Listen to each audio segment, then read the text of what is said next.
My life so far has been full of trials and tribulations. I was told at a young age that I wouldn't amount to anything, but I have always known deep inside that I would. I make my life what it is, and what I want more than anything is to succeed in life, to look those in the eye that I didn't believe in me, to stand in front of them and let them see what I have made of myself.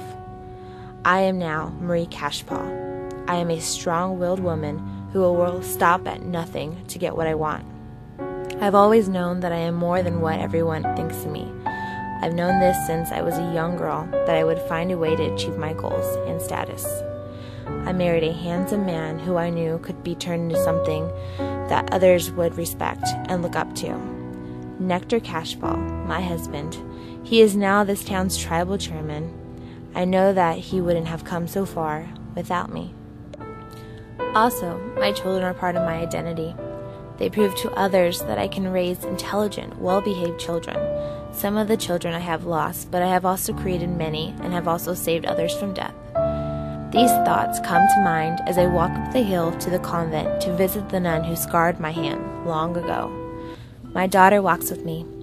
I want to show her off. Zelda is dressed in her plaid skirt, curls in her hair and all. She wears her newly cleaned bright white saddle shoes.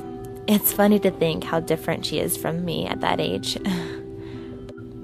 We reach the front of the convent. It's just like I remembered it. I've been waiting for this moment, so we walk in.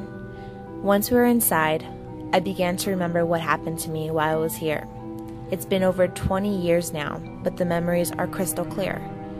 My scar itches as I remember her strike years ago. Finally, we enter Leopoldo's room, and even in the dark, I can see how ill she really is. Even in her frail state, even with her eating dust and looking as if she could drop dead at any moment, she remembers me, and nothing has changed since the last time I saw her. She cannot stand me, and vice versa. Our encounter includes banter, telling me that I am still the no-good, no-worth Lazare girl she saw before. I stand up to her like I've always done, and tell her that she's wrong. I tell her what I've become and introduce Zelda to her, but it doesn't change one thing. I wanted her to see me, for by now I was solid class. But it ended up not mattering, because I then realized that Leopoldo was not just ill, she was also crazy. I know this because she used her heavy black spoon to beat the iron spools of her bedspread. I wanted that spoon, but even as I tried to snatch it from her, she held onto it with her dear life. Zelda and I leave that place shortly after. After all of these years, I have finally realized that there is nothing more to do. She would be dead, probably by spring, and that would be the end of it. Zelda and I return home, and as she goes into the house first, I stay outside.